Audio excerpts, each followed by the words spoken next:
What's up everybody, it's Critical. This is a very special video for me here today. Since November 30th, 2012, I've had an unscratchable itch.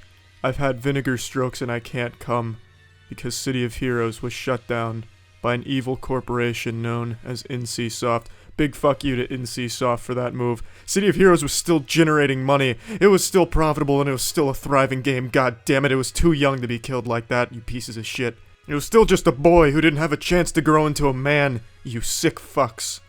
But anyway, what I'm playing here today is called Paragon Chat, and it's City of Heroes just without the gameplay. You can explore some places, you can create your characters just as you could in City of Heroes, you just can't play the game. For those of you who don't know me super well, I have quite a bit of nutsack hair, and my favorite game is City of Heroes. I played it from the month of its release in 2004 to the day of its demise in 2012.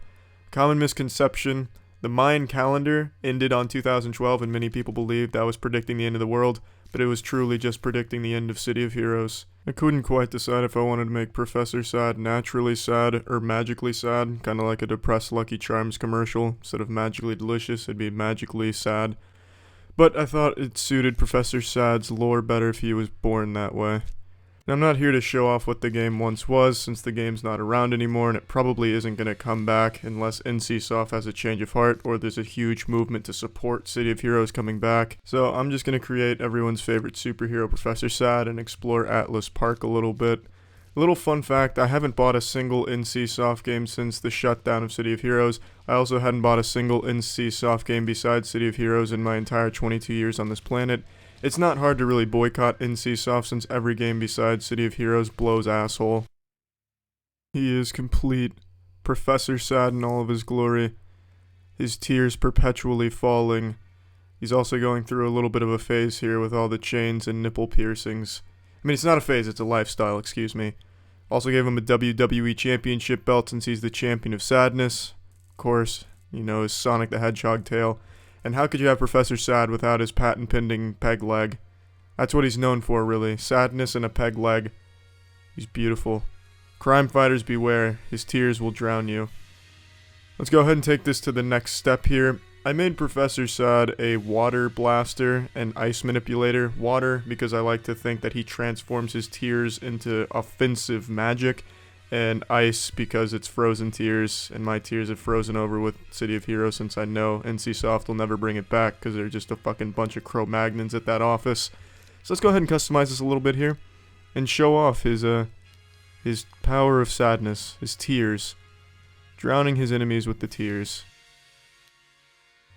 This looks like a good color scheme right here. Very nice and sad. He's the Poseidon of sadness. I think the chains really add a lot to Professor Sad's personality. He's chained down with sadness. Or, better yet, this is what happens when you read 50 Shades of Grey one time. You'll start sporting chains and chokers of chains and shit. God, this is all just so nostalgic for me. When I first got this game, my parents weren't really technologically up to date, basically still living in fucking caves. And the computer we had was an Acorn A7000, I think it's called, if I'm remembering correctly. And that was a hunk of shit. I could barely run the game. It ran like I was playing it on a Game Boy Color. It was abysmal. Every time the phone would ring, the fucking computer would explode, and I wouldn't be playing for an hour. And God forbid if a fax was being sent through. That was a catastrophic event for that computer. It damn near wiped the hard drive every time. But really, the game just held up so well for the entire duration I played it, and I really think it would still do well if it was still around today. I really don't understand the decision to end it. It wasn't losing NCSoft money, it was still making them some money, albeit not huge amounts of profits, but nothing NCSoft makes gives them huge amount of profits because they don't know what the fuck they're doing, really. So here's Atlas Park, a place I know better than my own fucking neighborhood. Put so much time in this game, spent so much time in Atlas Park, I just know everything in this game so well now. Here's a fellow Paragon chatter with his torch out, paying respect to City of Heroes.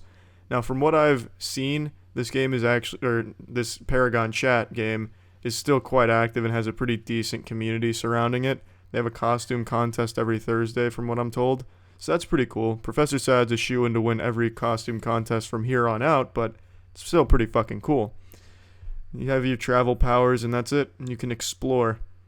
And that's better than nothing. At least I can go back into the game world that I grew up with and the game world that I love. Just so sad that this game isn't around anymore, and the community that played this game doesn't really have another game to call home because nothing's like City of Heroes. I know there's games trying to be a spiritual successor like Heroes and Villains and City of Titans and shit, but it's super unlikely those games will even come close to this or even finish development. Those games have been in development for like fucking 4 years now and there's nothing to show for it. The fucking updates City of Titans puts out are like Unity tutorials that you'd find from a high school student's YouTube channel that's trying to teach you how to do the basics of using a game engine. It just doesn't look promising at all, neither do any of the other spiritual successors, really. But yeah, it's just wanted to take this walk through memory lane here on Paragon Chat and remember what City of Heroes was. And with any luck, maybe City of Heroes will be revived, maybe somehow a private server will get made, it's pretty unlikely there too, or maybe a huge movement will form that aims to revive City of Heroes just the way it was and then just add some updates to it every now and then, kinda like old school RuneScape. There's still the fucking 2006 RuneScape being actively updated, so there's clearly a market for people wanting to play older MMOs and just have them have active development and an active community and just continue to exist as if they never left. So maybe City of Heroes would have the same treatment somewhere down the line. Here's hoping, but anyway, that's it. See ya.